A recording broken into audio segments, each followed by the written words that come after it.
go straight to Jajon. আমি আমাদের respected Dipak দাকে অনুরোধ করব আজকে আমাদের জন্য যাজন করার। জয় গুরু দীপক দা। জয় গুরু সবাইকে। পরম প্রেমময় পরম দয়াল শ্রী শ্রী ঠাকুর অনুকূলচন্দ্র চরণে আমার কোটি কোটি প্রণাম। পরমাধ্যায় জগৎ জননী শ্রী শ্রী বড়মার চরণে আমার কোটি কোটি প্রণাম।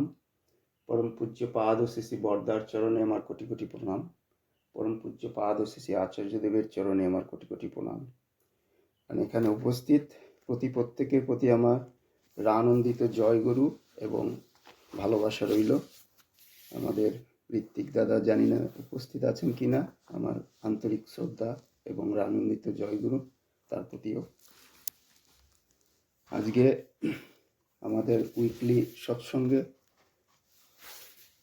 নীরজ দা খুব ভোরবেলায় আমাকে কন্ট্যাক্ট করলেন যে কিছু ঠাকুরের কথা বলার জন্য। খুবই আনন্দের ব্যাপার আমার কাছে, ঠাকুরের কথা বলা এটা সত্যি ভাগ্যের। আর এই মুহূর্তে ঠাকুরের কথা বলতে গিয়ে প্রথমেই আমার মনে হয় যে সদ্য আমাদের যে আমরা খুবই ভাগ্যবান ছিলাম যে আমাদের অস্ট্রেলিয়াবাসীদের জন্য এই বছরটা একটা সৌভাগ্যের ছিল আর কি। কারণ এই প্রথম সৎসঙ্গ দেওঘর ঠাকুর পরিবার থেকে, আচার্য পরিবার থেকে পূজনীয় সিপাই দাদা এসেছিলেন অস্ট্রেলিয়া সিডনি উৎসবকে উপলক্ষ করে। প্রায় 2 সপ্তাহ উনি এখানে কাটিয়েছেন, 2-1টা রাজ্যে ভ্রমণও করেছেন, গুরুভাই গুরুবোনদের সাথে দর্শন করেছেন। আর তিনি শ্রী শ্রী ঠাকুরের 4th জেনারেশন, বর্তমান আচার্যদেবের মেজ ভাই। পরম পূজ্যপাদ শ্রী শ্রী আচার্যদেবের আশীর্বাদ নিয়ে এবং তার ইচ্ছাতেই তিনি এসেছিলেন। মানে সত্যি কথা বলতে কি, পূজনীয় সিপাইদাকে দর্শন প্রণাম আমি অনেকবারই করেছি দেওঘরে গিয়ে, কিন্তু তার আলোচনা কখনো শুনিনি। তার এটা আমার একটা বিরাট সৌভাগ্য যে এইবারে সেটা সম্ভব হলো। আমি তাকে বুঝতে পারলাম তিনি অ্যাকচুয়ালি কি প্রকৃতির। বা আমরা তো ঠাকুর পরিবার, আচার্য পরিবার সবাইকেই দর্শন প্রণাম করি, কিন্তু জানি না কতটা কে কীরকম, তাই না? সেই হিসাবে আমার একটা সৌভাগ্য যে তার দর্শন প্রণাম এবং তার আলাপ আলোচনার মধ্যে দিয়ে তাকে বোঝা, এবং আমরা সমৃদ্ধ হলাম আর কি। আমি প্রকৃতপক্ষে আমি নিজে মানে রিয়েলাইজ করলাম যে তার প্রেজেন্সটা কত ইম্পর্টেন্ট আমাদের জন্য এখানে ছিল। তার খুব কাছে বসে বহু ভক্তদের সঙ্গে খোলামেলা আলাপচারিতার প্রশ্ন উত্তরের মধ্য দিয়ে দেখলাম তার কথাবার্তা এবং কতটা সে মার্জিত এবং যুক্তিসঙ্গত, এবং এমনকি জীবন বর্ধনের জন্য কতটা ফ্রুটফুল তার আলোচনা। ঠিক যেন ঠিক আচার্যদেবের মতোই অনেকটা ব্যাখ্যার ধরন। আমি এগুলো নোটিশ করলাম, কারণ আমি আচার্যদেবের সান্নিধ্য করেছি, কাছাকাছি বসে তার আলাপ আলোচনা, প্রশ্ন উত্তর কিভাবে দেন, এগুলো অনেকবার আমার সুযোগ হয়েছে দেওঘরে গিয়ে। তো আমি সেটা দেখলাম যে সিপাইদার আলোচনা কথাবার্তা অনেকটা সেই রকম ধরনেরই, যুক্তিসঙ্গত এবং আমাদের জীবন বর্ধনের পরিপন্থী, মানে আমাদের জীবন বন্ধনের আর কি অনুযায়ী তার কথাবার্তা। সবাই যার যার মতো করে মানে উপকৃত হয়েছে আমার মনে হয় তার এই আলাপ আলোচনার মধ্যে দিয়ে। তো আমি দেখুন তার অনেক কথার মধ্যে দিয়েই অনেক কিছুই আমাদের শেখার ছিল আর কি, যেটা আমি নিজে অনুভব করেছি। যে আমরা প্রতিদিনের জীবনে চলতে গিয়ে মানে প্রতিটি মুহূর্তেই যদি বলি যে সব জায়গায় আমরা বিভিন্ন মানুষের সাথে ইন্টারাকশন হচ্ছে, আমাদের ঘরে বাইরে বিভিন্ন জায়গায় বিভিন্ন লোকের সাথে। কিন্তু আমরা তফাৎটা কোথায় আমাদের? আমরা ঠাকুরের দীক্ষা নিয়ে সৎসঙ্গী, তারপরে সাধারণ মানুষ থেকে আমাদের তফাৎটা কি? সেই তফাৎটাকে উনি রিয়ালাইজেশন করানোর জন্য কিছু এক্সাম্পল দিলেন। হ্যাঁ, আমরা যে সৎসঙ্গী সেটার প্রমাণ কি? গায়ে তো লেখা নেই। হ্যাঁ, না হয় স্যুপ কিচেন করতে গিয়ে আমার গায়ে একটা ভেস্ট লাগাচ্ছি, সৎসঙ্গ সে নিয়ে লেখা আছে, বুঝতে পারছি আর একটা গ্রুপ থেকে এসছে, তারা অনলাইনে সার্চ করে পাবে সৎসঙ্গ সে নিয়ে কী জিনিস, কোথার থেকে কারা। কিন্তু জীবনের বাকি সময়গুলো, দিনের বছরের বাকি দিনগুলোতে আমরা তো ভেস্ট পরে ঘুরি না। আমরা কি নিয়ে ঘুরি তাহলে? আমরা ঠাকুরের আদর্শটা কতটা নিজের মধ্যে মানে অ্যাডপ্ট করিয়েছি, তাকে কতটা আমি ভালোবেসেছি, সেইটারই প্রকাশ হবে আমার প্রতিদিনের চলা বলার মধ্যে দিয়ে। সে সাদা পোশাক পরি আর না পরি, যদিও ঠাকুর আমাদেরকে এনকারেজ করেছেন সাদা পোশাক পরিধান করতে, কারণ তারও একটা সায়েন্টিফিক ব্যাখ্যা আছে, সে কথা পরে বলবো। কিন্তু চলতে ফিরতে গিয়ে দৈনন্দিন জীবনে, কাজের জায়গায়, যেখানে খুশি, রাস্তাঘাটে কত মানুষের সাথে ইন্টারাকশন হয়, কিন্তু কেউ কি বুঝতে পারবে আমি সৎসঙ্গী কি, আমার বিশেষত্বটা কি? বিশেষত্বটা তখনই বোঝা যাবে আমার কথাবার্তা, আমার ব্যবহার, আমার চলন বলনের মধ্যে দিয়ে, আচার আচরণের মধ্যে দিয়ে। হুম, সেইগুলো মানুষ কিন্তু নোট করবে। মানুষের সাথে যখনই ইন্টারাকশন হবে, মানুষ কিন্তু ওইগুলোই অবজার্ভ করে, যে কে কীরকম প্রকৃতির, তার ক্যারেক্টারিস্টিকটা কী, কীরকম ব্যাকগ্রাউন্ড থেকে সে আসতে পারে, সেইভাবে আমরা বিচার করি, তাই না? এটা সত্যিকারের। দেখুন, উনি ছোট ছোট কথার মধ্যে দিয়ে, এক্সাম্পলের মধ্যে দিয়ে এই জিনিসটাকে আমাদেরকে একটা কনসেপ্ট দিলেন, যে আমাদের সত্যিকারের কিভাবে চলা বলা উচিত আর কি, মানুষের সাথে ইন্টারাকশন হওয়া উচিত। একটা উদাহরণ দিলেন সিডনিতে বসেই, মানে উৎসবের পরের দিন সকালবেলায়। উনি বললেন যে আমার হাতে একটা গ্লাসে অর্ধেক গ্লাস জল আছে। সেটাকে আমি নানাভাবে ব্যাখ্যা করতে পারি। বলতে পারি আমার গ্লাসের অর্ধেকটা ফাঁকা, অর্ধেকটা জল নেই, এটা একটা উত্তর হয়ে গেল। আবার বলতে পারি আমার গ্লাসের হাফ গ্লাস আমার জল আছে। তার মানে কি, দুটো দু রকমের অ্যান্সার, কিন্তু দুটোই কারেক্ট, দুটোই কারেক্ট। একটা নেগেটিভ ওয়েতে অ্যান্সার, একটা পজিটিভ ওয়েতে অ্যান্সার।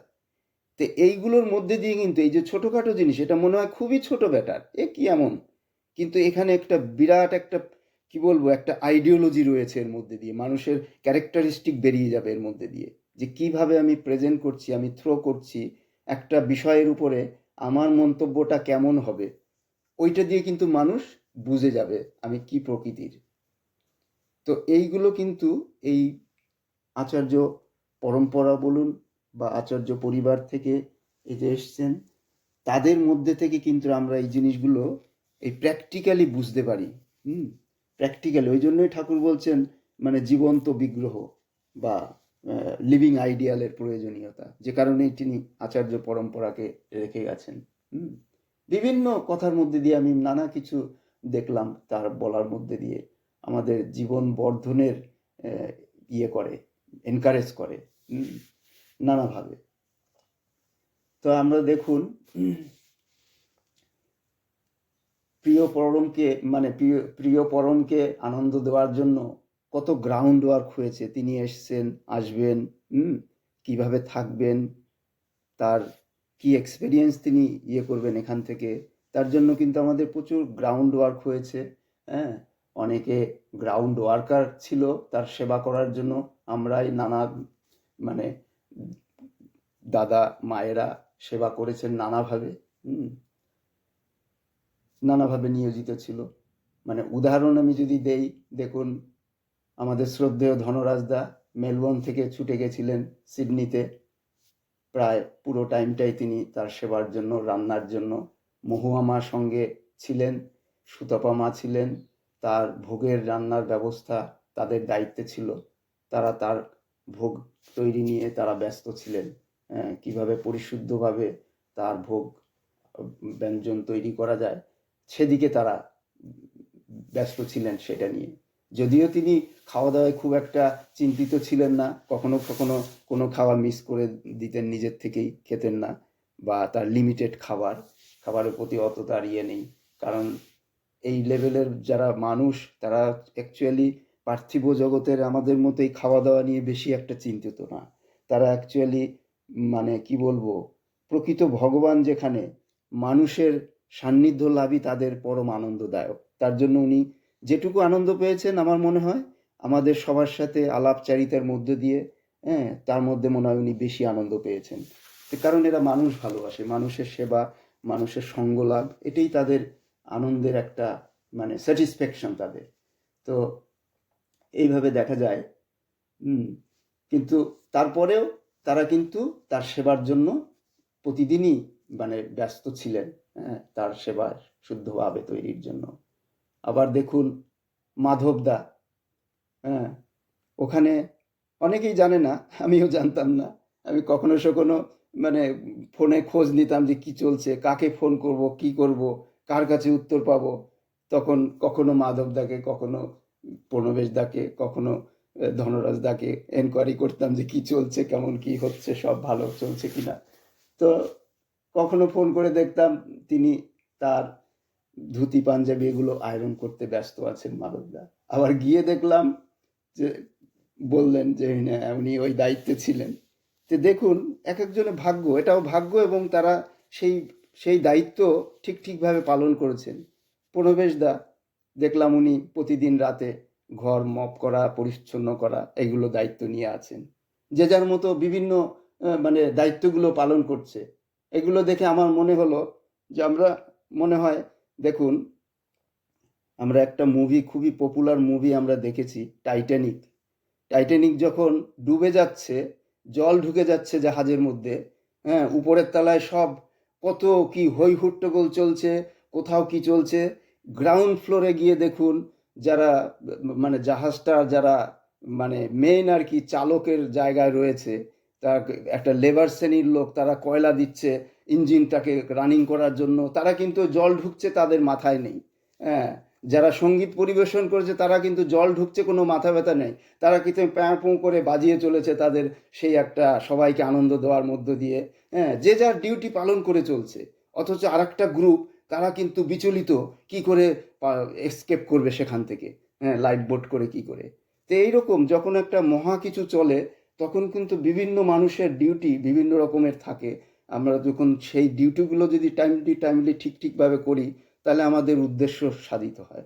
তো এখানে এই যে গ্রাউন্ড ওয়ার্কার হিসেবে যারা যারা যেভাবে করেছেন, আমার মনে হয় তারা সেই রকম ধ্যান ধারণা নিয়ে, ভক্তি ভালোবাসা নিয়ে তারা করার চেষ্টা করেছেন প্রিয় প্রিয় পরমকে আনন্দ দেওয়ার জন্য। হুম। তাই দেখুন প্রিয় পরম কিভাবে আনন্দ পেয়েছেন। দু একটা জায়গায় আমি দেখলাম নিজের প্রেজেন্সেই তার মুখ থেকে দেখলাম, যখন ইনি আমাদের উৎসবের ভেন্যুতে গেলেন, ঠাকুরের আসন মানে স্টেজ দেখে উনি খুবই খুশি হলেন, অত্যন্ত খুশি হয়েছেন, হ্যাঁ।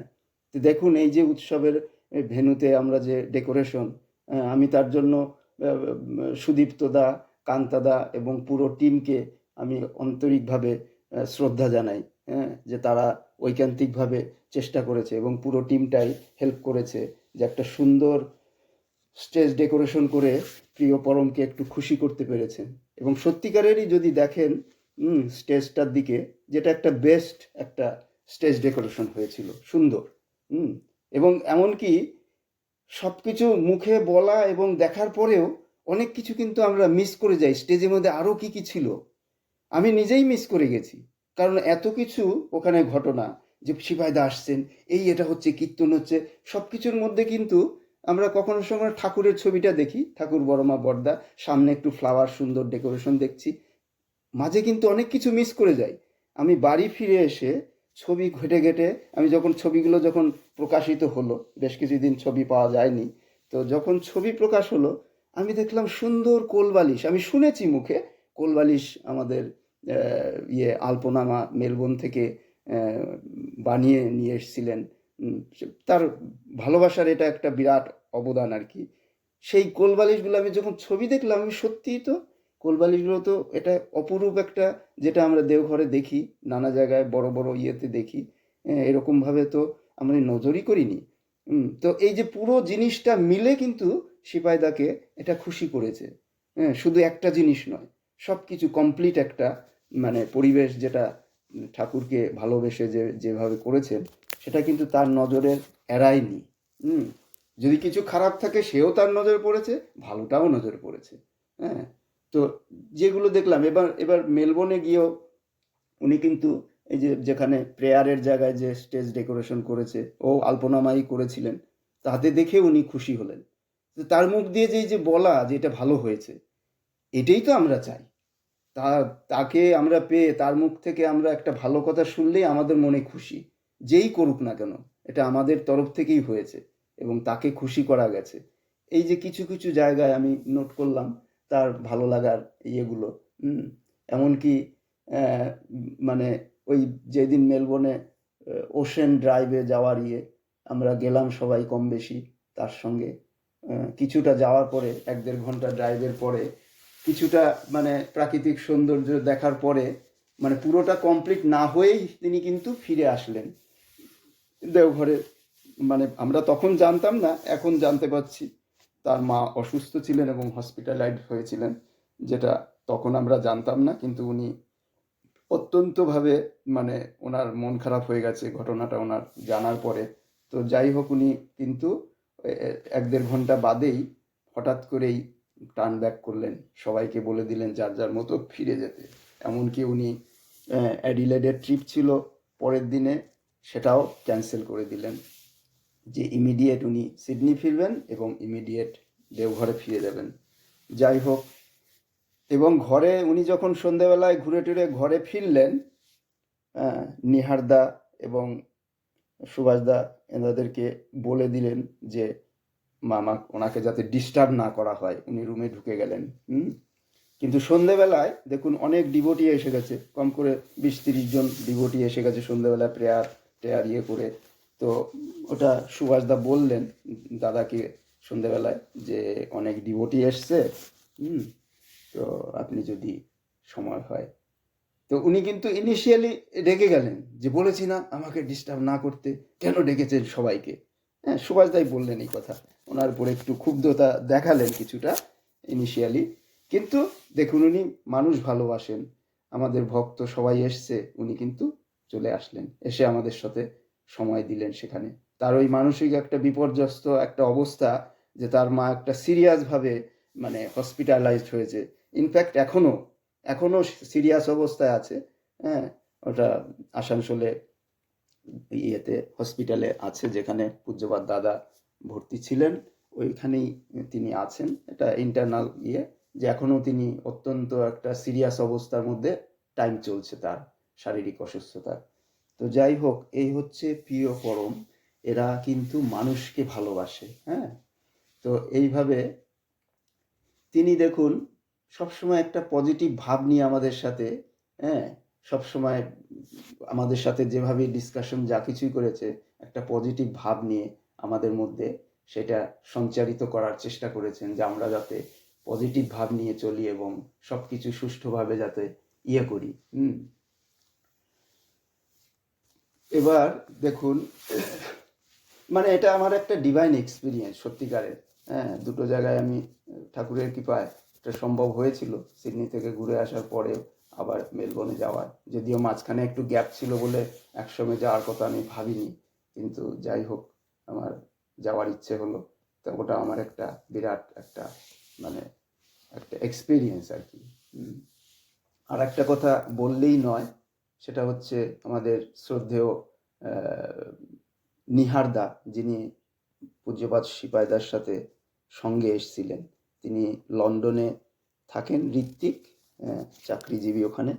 তো উনি কিন্তু সিপাইদার সঙ্গে যার আসার কথা ছিল, তার ভিসাটা কোনো কারণে ক্যান্সেল হওয়াতে উনি ডিসাইড করেন ওনাকে নিয়ে আসবেন বলে সিপাইদা।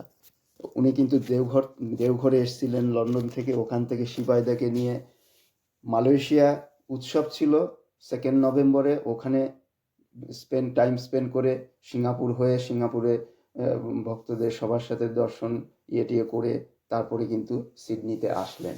এই যে দেখুন নিহারদা, উনি ওইরকম একটা দায়িত্বপূর্ণ কাজের সঙ্গে এসছেন, সিপাইদার সঙ্গেই একদম থাকেন, অথচ ইনি একজন কি বলবো একটা মানে একটা অ্যামাইকেবল পার্সোনালিটি তার, আমি যেটা দেখলাম, মানে সবার সঙ্গে মিষ্টভাষী হয়ে মানে আলাপচারিতা করেছেন এবং নিজের সময় বের করে নিয়ে এবং সিপাহীদা উপরে আছেন অনেক সময়, উনি কিন্তু নিচে গ্রাউন্ড লেভেলে চলে এসছেন। হ্যাঁ, কিচেনে আমরা কি করছি সবার সাথে আলাপ করছেন, এমনকি নিজে রান্না অবধি হাত দিয়েছেন দেখলাম অনেক সময়, যে প্রায় আধ ঘন্টা 1 ঘন্টা ধরে রান্না করেই যাচ্ছেন। তো এই যে এদের দেখে আমাদের শেখা, হ্যাঁ, যে এরকম একটা মানে কি বলবো, আচার্য পরিবারের সঙ্গে এসছেন, তিনি একাই এসছেন সঙ্গে, অথচ তিনি বাকি আমাদের সাথে যেভাবে টাইম দিলেন, সবার সাথে আলাপচারিতা করে, হ্যাঁ, তার কিছু অভিজ্ঞতা শেয়ার করলেন, এটাই আমাদের কিন্তু একটা আনন্দের, যে সত্যিকারের এরকম যদি মানে মানুষের ব্যবহার হয়, তাহলে আমরাই নিজেরাই সমৃদ্ধ হব, আমরাই শিখতে পারবো তাদের থেকে। এগুলো আমার কাছে ভালো লেগেছে আর কি। হ্যাঁ, এখন সব কিছুর পরে আমি এটাই বলবো যে দেখুন, শ্রী শ্রী ঠাকুর যে আচার্য পরম্পরা রেখে গেছেন, তার প্রধান কারণ কিন্তু যে আমরা যাতে লিভিং আইডিয়ালকে পাই, কারণ লিভিং আইডিয়াল থেকে যতটা আমরা শিখতে পারি, বাকি অন্যভাবে শেখা সম্ভব নয়। যুগে যুগে যুগপুরুষোত্তম এসছেন, কিন্তু এই লিভিং আইডিয়াল রেখে যাওয়ার যে একটা মানে আচার্য পরম্পরা রেখে যাওয়ার সিস্টেমটা ছিল না, যেটা ঠাকুর নিজে রিয়ালাইজ করেছেন, যে কারণে মানে তাকে বারবার আসতে হয়েছে এর আগে। তো উনি এইবারে কিন্তু সেই লিভিং আইডিয়াল হিসাবে মানে আচার্য পরম্পরা রেখে গেলেন, যাতে তার কাজগুলো তাদের মধ্যে দিয়ে যুগ উপযোগী করে পরিবেশন করতে পারে, আমাদেরকে মানে সাহায্য করতে পারে। কারণ ঠাকুরের বাণী সব কিছু শুধু পড়ে মুখস্থ করলে কিন্তু কিচ্ছু হবে না। বাস্তব জায়গায় তার ইমপ্লিকেশন দরকার, আর সেটা করতে গেলে একটা এক্সাম্পল দরকার হয় অনেক ক্ষেত্রে। প্রকৃতপক্ষে যদি শেখার থাকে, অনেকটা দেখে শিখি আমরা সহজে। আর সেটা যদি আচার্য পরম্পরার মধ্যে দিয়ে আমরা যদি সেইগুলো বুঝতে পারি, তার মুখ থেকে শোনা, তাকে দেখে শেখা, তাহলে কিন্তু আমাদের এটা আর একটু সহজ হয়ে যায় আমাদের অ্যাকসেপ্ট করতে। কারণ তিনি যখন কোনো কিছু ঘটনাকে কোনো ঠাকুরের বাণীকেই যদি উনি এক্সপ্লেন করেন, তখন কিন্তু উনি বাস্তব পরিস্থিতির উপর বেস করে প্রেজেন্ট এক্সাম্পলগুলো নেন, তখন কিন্তু আমাদের ওইটা ক্যাচ করতে সুবিধা হয়। হ্যাঁ, প্রাচীন যুগের কাহিনীর থেকে না নিয়ে সেগুলোও নেন, কিন্তু প্রেজেন্ট এক্সাম্পল থেকে উনি অনেক কিছু দিয়ে আমাদেরকে মানে যুগ উপযোগী করে বুঝিয়ে দেন, যাতে করে আমাদের সুবিধা হয়। যে কারণেই আমাদের আচার্য পরম্পরার এতটা গুরুত্ব, আর আমাদের এটাই বোঝা উচিত। দেখুন, শ্রী ঠাকুরের একটা বাণীতে বলেছেন ঠাকুর, পিতায় শ্রদ্ধা মায়ে টান, সেই ছেলে হয় সাম্য প্রাণ। আবার তিনি বলেছেন, মাতৃভক্তি অটুট যত, সেই ছেলে হয় কৃতি তত। তো এইভাবে কিন্তু ঠাকুর মানে সেই বৈদিক যুগের যে কালচার, সেই জিনিসটাকে সুন্দরভাবে ঠাকুর বলে গেছেন এবং নিজে করে দেখিয়ে গেছেন, যে পিতায় শ্রদ্ধা এবং মায়ের টান যে কিভাবে করা যায়, সেটা কিন্তু মুখে শুধু মুখে বলে চলে যাননি, বাস্তবভাবে ঠাকুর তার জীবনলীলায় দেখিয়ে গেছেন। এমনকি আচার্যদেবদের যদি আমরা জীবনলীলা দেখব সেখানেও অনেক এক্সাম্পল এরকম পাবো। যেরকম দেখুন, একটা উদাহরণ দিচ্ছি, আজ থেকে প্রায় 18-20 বছর আগের ঘটনা। উড়িষ্যার জগদ্দলপুরে একটা মন্দির উদ্বোধন হওয়ার সময়কার ঘটনা। সেই মন্দির উদ্বোধনের সময় তখন পূজ্যপাদ দাদা ছিলেন আচার্যদেব। তো পুরো পরিবার তখন উৎসবের আগের দিন পৌঁছে গেছেন। পূজ্যপাদ বর্তমান আচার্যদেবের সঙ্গে আছেন, পূজ্যপাদ সিপাহীদা, পূজনীয় বিঙ্কিদা, সবাই আছেন, পূজনীয় মা, সবাই আছেন। আগের দিনই তারা পৌঁছে গেছেন। তো ঘটনাটার একজন মানে আই উইটনেস, যিনি ওখানে প্রেজেন্ট ছিলেন, তার কাছ থেকে এটা শোনা। তিনি একজন কি বলবো, একজন রেসপেক্টেড আমাদের ঋত্বিক, তার নাম ডক্টর মানস মিশ্রা, আমাদের ইন্ডিয়াতে কোল ইন্ডিয়ার ডাইরেক্টর ছিলেন, জেনারেল ডাইরেক্টর ছিলেন, এখন রিটায়ার্ড করেছেন। কিন্তু উনি অত্যন্ত ইষ্টপ্রাণ দাদা ঋত্বিক, উনি ওইখানে ছিলেন। তো উনি বলছেন যে শীতের সময়, ওটা একটা কনকনে শীত, সবাই যে যার মতো কম্বল মুড়ি দিয়ে শুয়ে আছে সব। উনি কিন্তু রাত 1টা বেজে যায়, তখনও কিন্তু উনি ঘুমননি, একটা কম্বল গায়ে জড়িয়ে দিয়ে বারান্দায় বসে আছেন। তো হঠাৎ করে বলছেন উনি দেখছেন যে রাত 1টার সময় পূজ্যপাদ বর্তমান আচার্যদেব তার মানে আচার্য ভবন থেকে দরজা খুলে বেরিয়ে নেমে এসে একটা কার্পেট বেছানো আছে একদম মন্দিরের দরজা অবধি, গেট অবধি, ওই অবধি উনি হেঁটে হেঁটে যাচ্ছেন। একবার গেলেন, আবার ওই কার্পেটের উপর দিয়ে ফিরে আসলেন, আবার গেলেন, আবার আসলেন, এবং 2-3 বার উনি ওই কার্পেটের উপরই যাওয়া আসা করলেন শুধু একা একা। তো মানুষদা বলছেন, আমি দেখে অবাক হয়ে গেলেন যে এত রাতে কি বিষয়। তো উনি এগিয়ে গেলেন, গিয়ে দাদাকে বললেন যে দাদা, কি ব্যাপার, আপনি এত রাতে এত ঠান্ডার মধ্যে এখানে বেরিয়েছেন, কারণ তুমি তো জানেন না কারণটা কি। তখন পূজ্যপাদ আচার্যদেব, বর্তমান আচার্যদেব বলছেন যে আগামীকাল মন্দিরটা উদ্বোধন হবে, বাবা এই কার্পেটের উপর দিয়ে হেঁটে হেঁটে যাবেন। তো আমার মনে হয় কিছু কাকড় এই কার্পেটের তলায় এখনো রয়েছে, যেটা বাবা যখন হেঁটে যাবেন ওনার পায়ে ব্যথা লাগবে, ওনার কষ্ট হবে। তো আপনি 2-3 জনকে, ছেলেপেলেকে তুলে একটু যদি কার্পেটের তলা এবং কার্পেটটাকে পরিষ্কার করে আবার করে একটু পেতে দিন, তাহলে খুব ভালো হয়। তো উনি সেটা করলেন। তো দেখুন যে আগামীকাল সকালবেলায় মন্দির উদ্বোধন হবে বলে উনি রাত 1টার সময় উঠে, মানে কি বলবো, পায়চারি করে দেখছেন সব ঠিকঠাক আছে কিনা, এবং তার নজরে এটা হলো যে কার্পেটের তলায় কিছু কাকড় আছে যেটা একটু উঁচু উঁচু ভাব, যেটা বাবার পায়ে লাগতে পারে। তো এই হচ্ছে পিতায় শ্রদ্ধা। এই পিতা কিন্তু ঠিক মানে ঈশ্বর, মানে ঈশ্বরের মতো তার সেই মানে কি বলবো ভক্তি এবং ভালোবাসা। হ্যাঁ, যে পিতাকে সে শুধু পিতা বলেই নয়, সে যেন পরম দয়াল। সেই ভাব নিয়ে তার ভালো লাগা ভালো মন্দ কিসে হবে তা কিন্তু তিনি নিজে সরেজমিনে দেখলেন, দেখে কিন্তু একটা রেমিডি বের করে দিলেন যে তার মানে ভালো লাগার জন্য, তার যাতে কোনো রকম অসুবিধে না হয় সেই পরিবেশটা তিনি ক্রিয়েট করে দিলেন কিন্তু। তো এইটাই হচ্ছে এই যে পিতার শ্রদ্ধা মায়ের টান সেই চলে হয় সাম্যপনে। এই যে ঠাকুরের বাণীগুলো, এগুলোকে কিন্তু এরা জীবনে, বাস্তব জীবনে নিজের জীবন চর্চার মধ্যে দিয়ে কিন্তু এক্সাম্পল দিয়ে গেছেন। তার এই কারণেই কিন্তু আমাদের এই আচার্য পরম্পরা খুবই ইম্পর্টেন্ট। এটা খুবই ইম্পর্টেন্ট এই এই একটা কারণেই।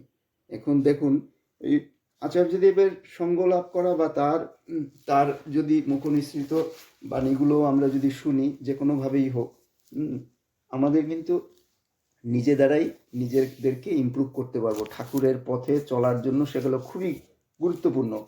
শুধু বাণী পড়লে তো হয় না, কিন্তু এই যে যদি আচার্যদেবের এই ঠাকুরের বাণী বা বিভিন্ন জিনিস দিয়ে যখন তিনি প্রেজেন্ট করছেন আমাদের প্রতি, সেটা অনেক বেশি মানে কি বলবো এফেক্টিভ হয় আমাদের। যেরকম তিনি বলছেন যে মানুষ তিনি বলছেন আচার্য, আমি এই তো রিসেন্ট সিডনি উৎসবের জাস্ট কয়েকদিন আগেই ইন্ডিয়ায় ঘুরে এসেছি, আমার নিজেরও কিছু কাজ ছিল। তো দেওঘরেও আচার্য প্রণাম, দর্শন প্রণাম, সিপাইদাও তখন ছিলেন। তো 1-1.5 দিন মতো ওখানে টাইম দিতে পেরেছিলাম।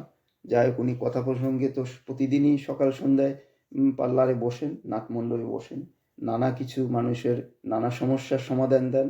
তার মধ্যে দিয়েও নিজেই অনেক কিছু আমাদেরকে মানে বার্তা পরিবেশন করেন আমাদেরকে। তো তিনি দেখুন, তিনি বলছেন যে মানুষ মনের অনুসরণ করেই বিভ্রান্ত হয়। মনকে অনুসরণ করে বিভ্রান্ত হয়। হ্যাঁ, হয়তো কেউ কিছু অপ্রীতিকর কথা বলল, সেই কথা হয়তো ছিল 2-1 মিনিটের একটা ঘটনা। 2-1 মিনিটের একটা ঘটনা, অথচ তিনি বলছেন যে কিন্তু দেখা গেল সেটা নিয়ে তার মনে তাকে যন্ত্রণা দিতে থাকলো দিনের পর দিন, বছরের পর বছর। তাহলে সেই মন সেখানে ভারসাম্য হারিয়েছে। তিনি বলছেন সেই রকম মন যাদের, সে তার ভারসাম্য হারিয়ে গেছে, স্রোতে টালমাটাল নৌকার মতো আর কি। আর ওই টালমাটাল যতক্ষণ এই টালমাটাল ভাব মনকে যতক্ষণ না স্থির করতে পারছে, সে কিন্তু ততক্ষণ তার সাধনা সম্ভব নয়। সাধনা সম্ভব নয়, কারণ সে একটা অন্য জিনিসে তার মনটা সবসময় ডাইভার্ট করে যাচ্ছে অন্য সময়। হ্যাঁ, আর যখনই সেই মন সমতায় আসবে, তখন সেই সব অপ্রিয় কথাগুলি হজম করে নিয়ে ওই ব্যক্তিকে সে ক্ষমা করে দিতে পারবে।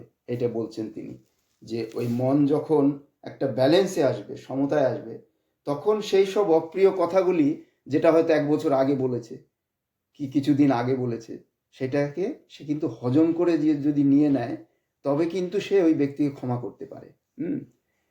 যেরকম ধরা যাক, আপনি আমাকে কোনো জিনিস দিতে চাইলেন, আমি নিলাম না। উনি উদাহরণ দিচ্ছেন এইভাবে, যে আপনি কিছু দিতে চাইলেন আমাকে, আমি নিলাম না। তাহলে সেই জিনিসটা শেষমেশ আপনার কাছেই কিন্তু রয়ে গেল, ইনি বলছেন।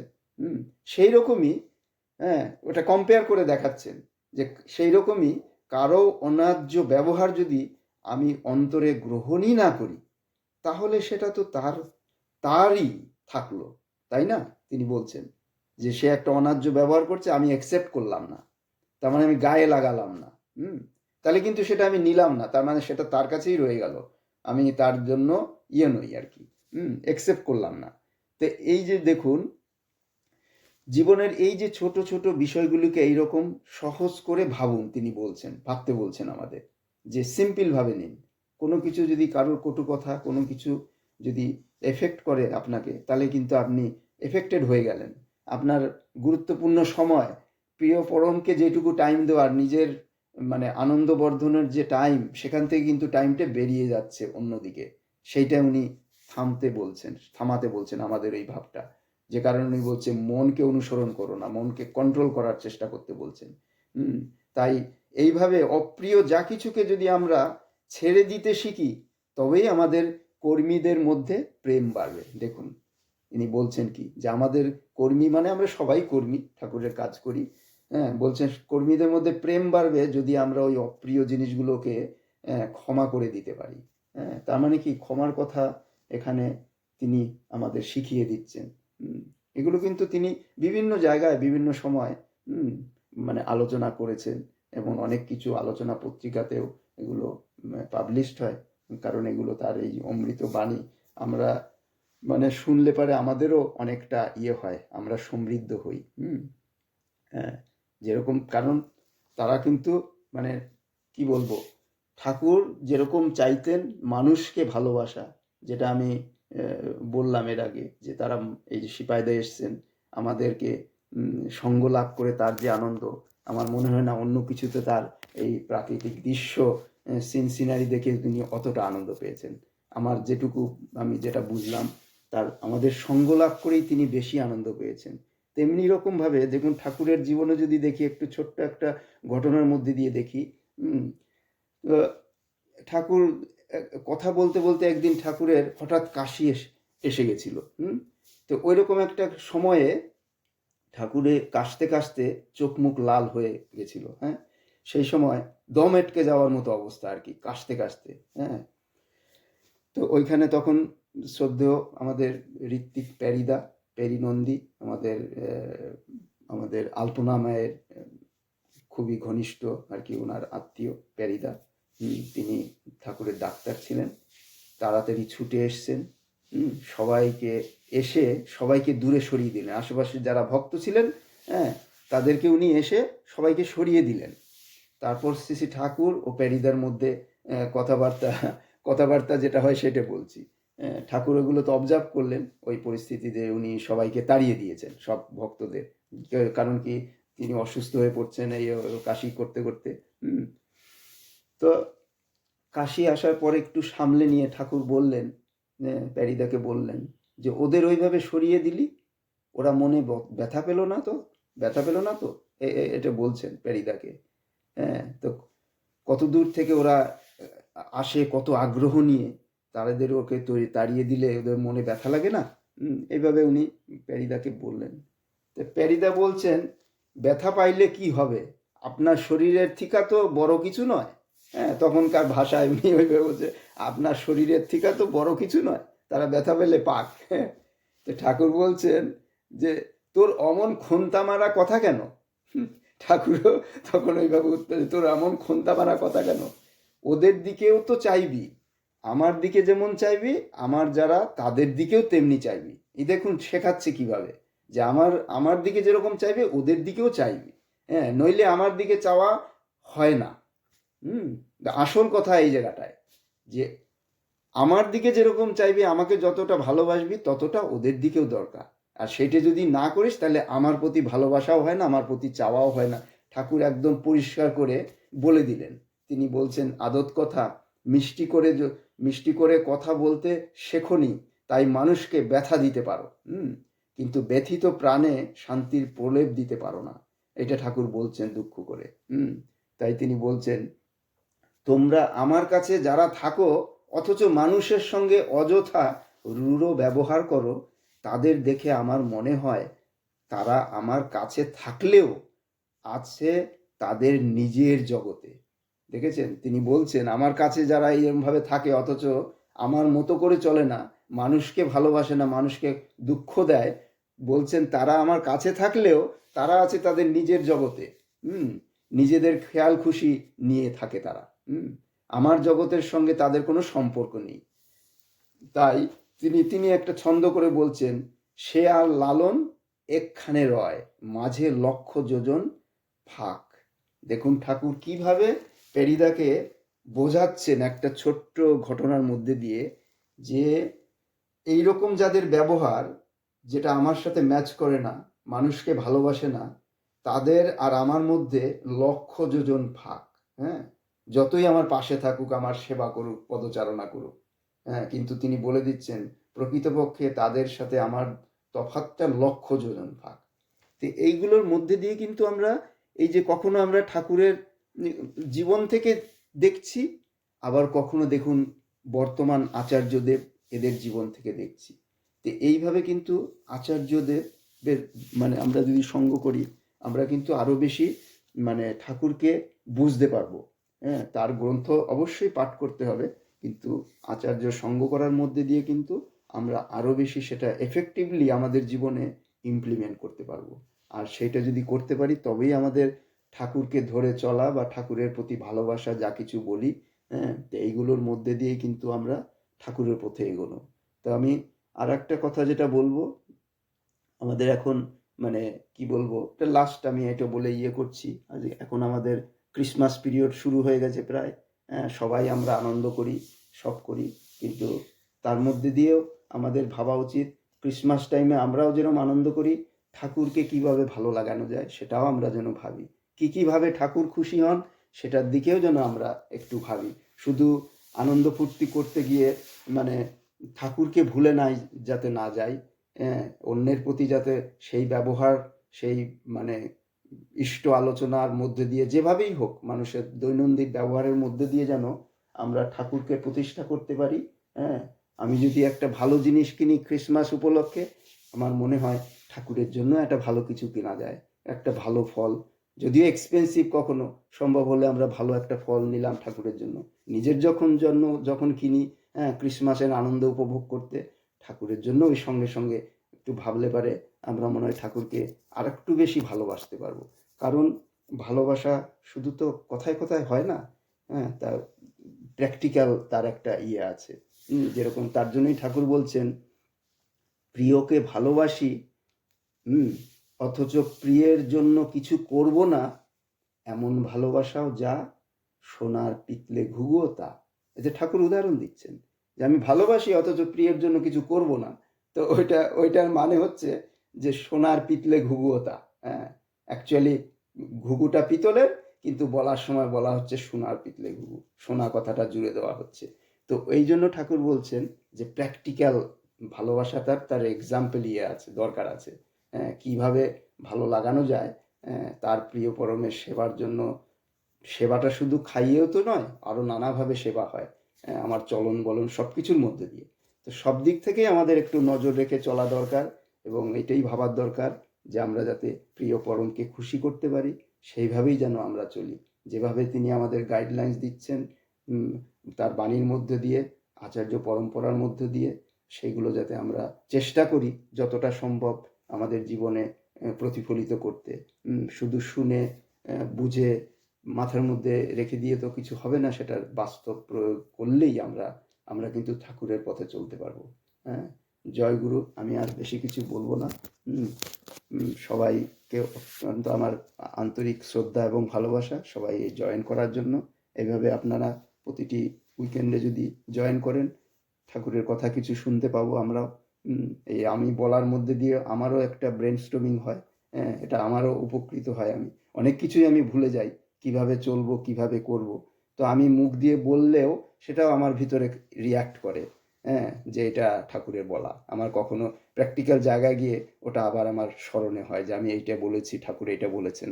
তো এটা আমার জন্য একটা হেল্পফুল।